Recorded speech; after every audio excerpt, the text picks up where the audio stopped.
Bom dia. Pagamento do seguro-defeso continua suspenso. Chuva causa transtornos em ruas e avenidas da capital. No estúdio, vamos falar sobre as manifestações políticas e mais as dicas para o fim de semana na agenda cultural. 11 de março de 2016 e o Bom Dia Maranhão já está no ar.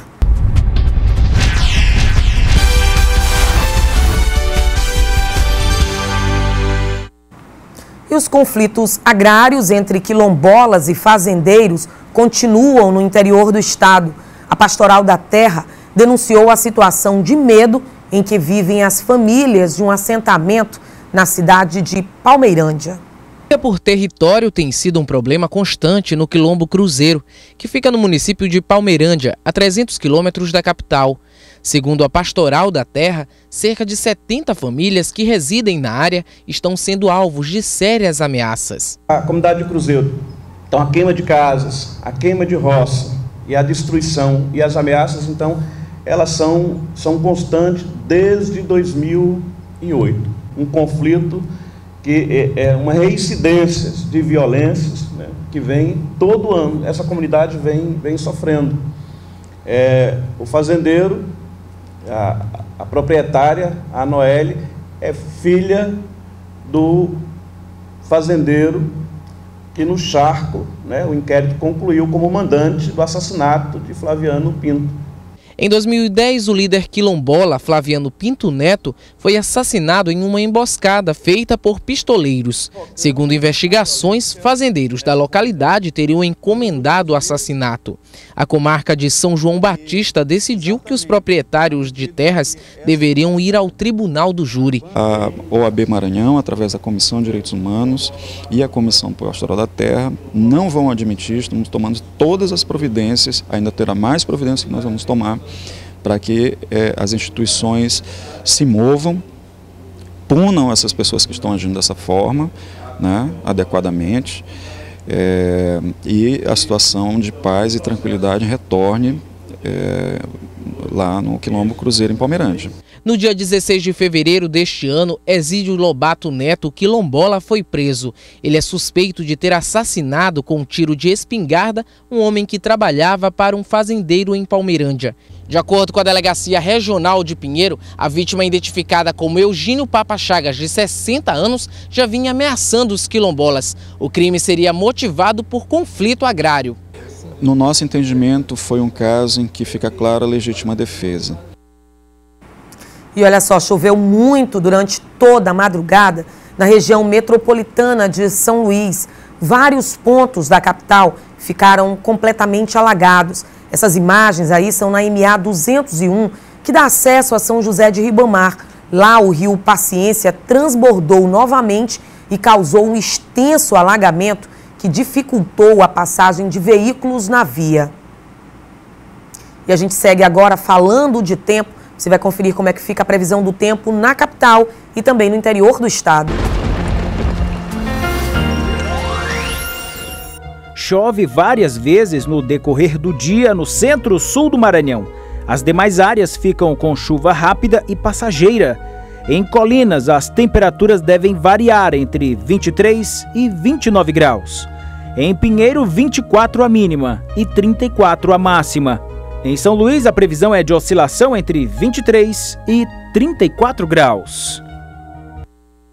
Nós vamos para um rápido intervalo. Na volta, a gente vai falar sobre manifestações políticas. Agora são 7 horas e 38 minutos. O Bom Dia Maranhão volta já.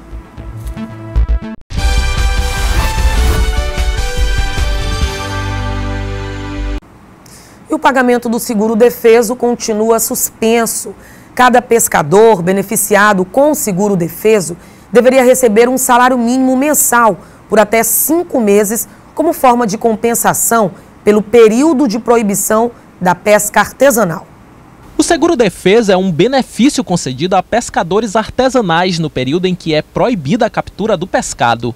Normalmente, o auxílio é pago entre os meses de novembro e março.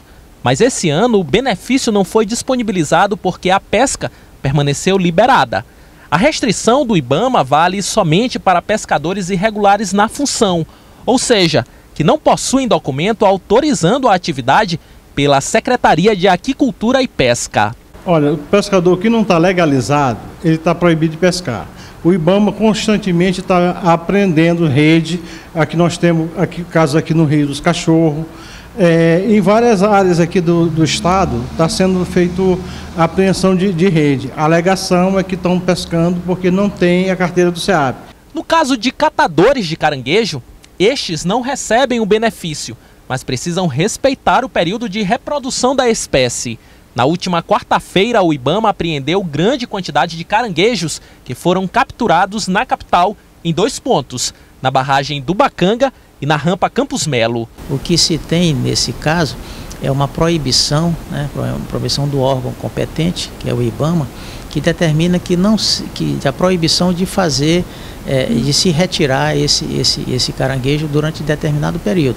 Quanto ao seguro defeso, o superintendente do Trabalho e Emprego no Maranhão ressalta que a concessão do benefício agora é uma competência do INSS. De toda forma, a gente há de compreender que hoje em dia o Ministério do Trabalho e Emprego ele foi fundido com o Ministério da Previdência. Então hoje a Superintendência do Trabalho e o INSS, ambas as instituições, nós fazemos parte de um único ministério, que hoje é o Ministério do Trabalho e Previdência Social. E a gente segue falando de economia. A Bovespa teve alta de 1,86% aos 49.571 pontos. O dólar teve queda de 1,5% e vale 3,64. O peso argentino teve queda de 1,87 e vale 23 centavos. O euro teve queda de 1% e vale R$ 4,16. E hoje a gente fala sobre as manifestações políticas, que dessa vez têm características completamente diferentes. Eu recebo aqui no estúdio o doutor em políticas públicas e professor do Departamento de Direito, Márcio Aleandro Corrêa Teixeira. Bom dia, seja muito bem-vindo ao Bom Dia Maranhão. Eu queria que o senhor começasse explicando para a gente em que consiste essas manifestações, que, como a gente tem falado, essas manifestações elas têm um caráter bem diferenciado com relação às outras. Bom, Helene, a questão é assim, bastante nova do ponto de vista da democracia brasileira, né? Nós estamos vivendo hoje um maior engajamento da sociedade civil em relação às questões políticas. No passado, o cidadão brasileiro ele se orgulhava de dizer que odiava política, que não gostava de política e não associava esses atos, manifestações com o exercício da cidadania. Então, o que a gente tem observado é que, de alguma forma, há um despertar do ponto de vista dessa sensibilidade política e o cidadão começa a se aproximar dessas questões. É lógico que isso tem a ver com o crescimento e, logicamente, amplia-se, né, a questão dos conflitos. Esses atos que têm acontecido ultimamente, atos pró e contra, eles são considerados legais e legítimos, não é isso? Sim, claro. A Constituição Federal, ela prevê a liberdade de expressão, o pluralismo político, ela garante a livre manifestação e todos esses aspectos, eles são propriamente a garantia e, na verdade, o próprio exercício, né, de um direito fundamental. Ou seja, é o lastro para o exercício do princípio da dignidade da pessoa humana. E, de certa forma, não há como você retirar de uma sociedade plural o direito de manifestação e a própria atos, né, contrários à vontade, seja do governo ou de outro interesse político.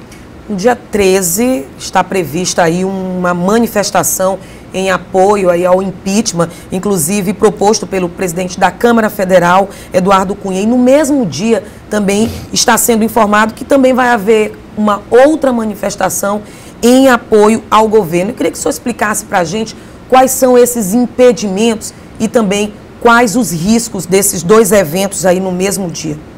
Bom, os atos, né, e no caso a manifestação que vem sendo proposta pelo movimento Vem para a Rua, ou Eu Amo, né, Meu Brasil, são articulações em torno da proposta, né, do processo administrativo de impeachment. E, de certa forma, eles estão legitimados por uma posição contrária, ou seja, por aqueles que não concordam ou que não aceitam a forma pela qual o governo federal ele vem desempenhando suas atividades ou a maneira pela qual ele vem gerenciando o Estado Nacional. No entanto, se nós perguntarmos sobre a questão da legitimidade, é óbvio que é legítimo em virtude de que nasce da sociedade civil. Sim. É o povo quem está se manifestando. E, por outro lado, não se pode esquecer que, dada a liberdade de expressão, a liberdade de expressão, não se pode proibir nenhum ato pró e nenhum ato contra. Então, as questões que envolvem os riscos que estão postos a essa situação, né, estão diretamente ligados a elementos de natureza física, ou seja, quando você leva em consideração o fato de que você tem dois grupos políticos em oposição e que estarão fazendo manifestações no mesmo espaço físico, é claro que isso envolve um risco de natureza física. Por quê? Porque se qualquer um dos indivíduos ultrapassa o limite político, isso pode se tornar um confronto político. E aí volta a lembrar, né, faz o juiz lembrar, inclusive, os cuidados ou as recomendações que o ministro do Supremo Tribunal Federal, o ministro Marco Aurélio, deu durante essa semana, dizendo o seguinte: é importante que se tenha cuidado para que não haja o surgimento de um cadáver. Ou seja, o que ele estava se referindo? Os movimentos, eles são legítimos, tanto os movimentos pró quanto os movimentos contra. No entanto, quando eles acontecem no mesmo lugar, isso pode de fato existir alguma animosidade, né? O governador do Estado é um grande entendedor das questões relativas ao Estado Democrático de Direito, portanto ele não pode proibir, né, a realização dessa manifestação. Então foi errado que, por exemplo, o governador do Estado de São Paulo fez? Ele proibiu militantes que fossem para a Avenida Paulista, por exemplo. Não foi correto, então? De qualquer forma, isso aí torna-se um ato de autoritário, porque ele restringe a liberdade de expressão. Por outro lado, certo, pode ser também uma espécie de cuidado em relação à própria condição, ou seja, às situações de animosidade, como, por exemplo, no caso de Curitiba, em que já existia uma animosidade em relação a isso, os manifestantes em oposição. Então, acho que é uma situação sensível, o governador acho que não tem por que ele proibir, no entanto, ele precisa estar, o aparato estatal precisa estar apto a intervir caso haja qualquer tipo de excesso, seja da parte que está pró-impeachment, seja daqueles que estão contra o impeachment. Precisa garantir segurança, claro, principalmente. Perfeitamente. Eu conversei com o Márcio Aleandro Correia Teixeira, que é doutor em políticas públicas e também professor do Departamento de Direito. Mais uma vez, muito obrigada pelas informações aqui. Eu que agradeço, Helena. Bom dia. Bom dia para o senhor também. Obrigado. E a gente vai para um rápido intervalo. Na volta, a gente fala sobre as dicas para o fim de semana na agenda cultural e sobre um evento que está acontecendo lá na paróquia de São José de Ribamar, no Santuário de São José de Ribamar. 7h49. Eu volto já.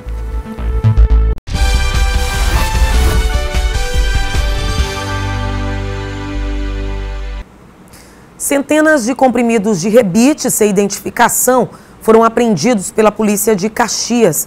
Os medicamentos falsificados seriam vendidos para caminhoneiros.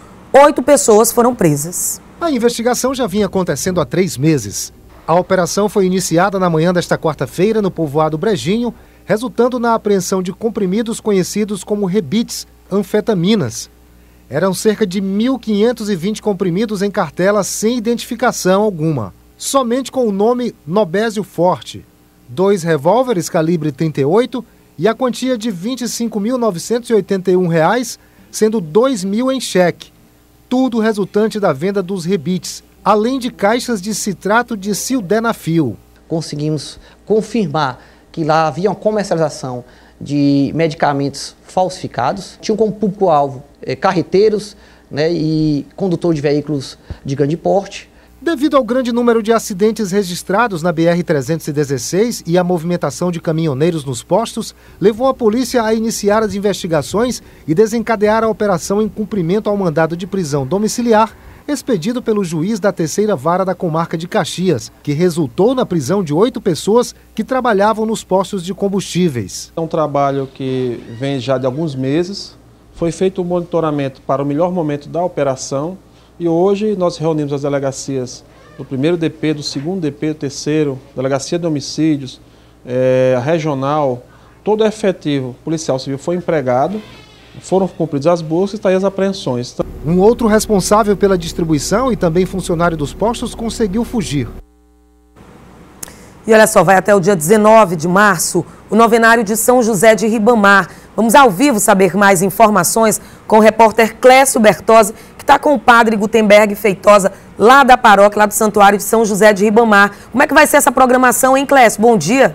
Bom dia, Eliene. Bom dia a você que acompanha o Bom Dia Maranhão. Olha, Eliene, é uma vasta programação que segue até o dia 19 deste mês. Começou ontem com uma celebração da missa às 6 da manhã pelo padre Gutenberg. Qual o tema deste ano, padre? Bom, o tema desse ano se refere ao ano jubilar da misericórdia, convocado pelo Papa Francisco, que diz: São José de Ribamar, Santuário da Divina Misericórdia. Nós queremos propiciar aos nossos fiéis uma experiência com a misericórdia de Deus, participando de nossas celebrações da vida litúrgica do nosso santuário. É uma vasta programação que vai seguir até o dia 19 deste ano, né? Deste mês. Padre, 2 dias de programação serão dias especiais, né? Quais são esses 2 dias? Muito bem, a gente destaca o dia 12, sábado, amanhã. Nós vamos ter a Romaria dos Coroinhas, aquelas crianças e jovens que ajudam o altar nas celebrações diversas. Então, amanhã, às 3 da tarde, da Praça Verde até o Santuário, teremos a Romaria dos Coroinhas, para a qual convido todos os coroinhas da nossa Arquidiocese de São Luís. E o ponto alto da festa é o dia 19, que é o dia original de São José de Ribamar. Embora a gente celebre em setembro, por conta das chuvas e tudo mais, a igreja também celebra, com maior destaque também, no dia 19 de março. No dia 19 teremos missas o dia todo, 6 da manhã, 8h30, 11 horas, e a grande procissão seguida de missa campal às 4 da tarde, que será presidida pelo nosso arcebispo Dom José Belisário. Padre, qual a estimativa de público para este ano? Olha, se o tempo, o clima colaborar, a gente espera nos 10 dias de programação em torno de 100 mil pessoas participando de todas as celebrações, visto que todo dia tem várias celebrações no santuário. Certo. Além do novenário que acontece até o dia 19, em seguida já tem a Semana Santa, né? Programação já pronta?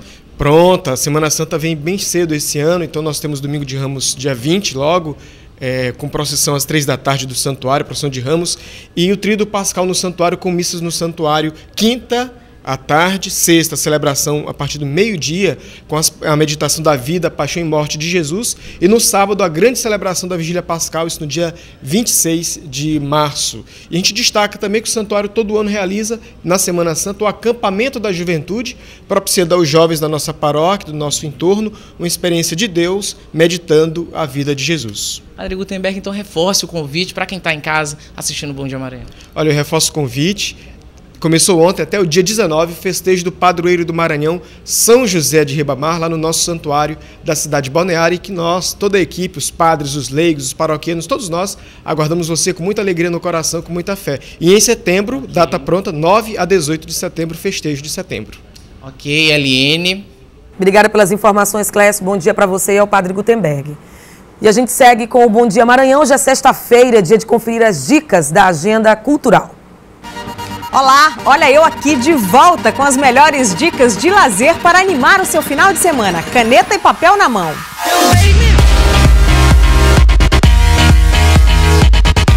Em cartaz, o filme 50 Tons de Preto. Christian Black é um empreendedor de sucesso com um passado obscuro e gostos bem peculiares. Quando conhece Hannah Steele, ele fica obcecado por ela e tenta fazer com que ela se submeta a todos os seus desejos. My tastes are very singular. You wouldn't understand.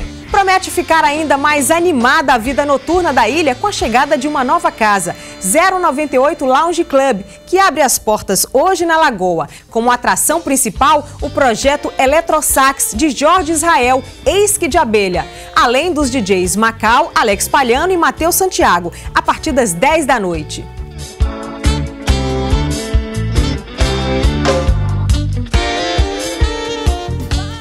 A dupla sertaneja May e Karen, que conquistou os maranhenses, está de volta a São Luís neste final de semana. Elas se apresentam hoje, sexta-feira, na Gardens Pub, na Ponta da Areia, a partir das 22 horas. Já no sábado, as musas agitam o bar Por Acaso, com a festa Clube da Vodka. Eu sei que culpa é só pra você, eu fiz de tudo pra te merecer, e você soube me valorizar. O Boteco Gastronômico Casa das Dunas, na Avenida Litorânea, abre as portas neste sábado para a autêntica cultura popular maranhense. A casa recebe o cantador Chagas da Maioba para a gravação do DVD em homenagem aos 25 anos de carreira do artista popular. Subirão ao palco ainda o grupo Madrilenos, além das participações de Rita Benedito e César Nascimento, a partir das 7 da noite. Alado na serpente pra todo mundo ver. O romantismo dos cantores Marília Mendonça e Dorival Dantas embalam também a noite deste sábado na piscina do Rio Poti Hotel, na Ponta da Areia. A abertura do evento será com os cantores Hilton, Iodon, Stanley e Christian, Michael e Nael, a partir das 8 horas da noite. Aproveite as dicas e divirta-se. Tchau!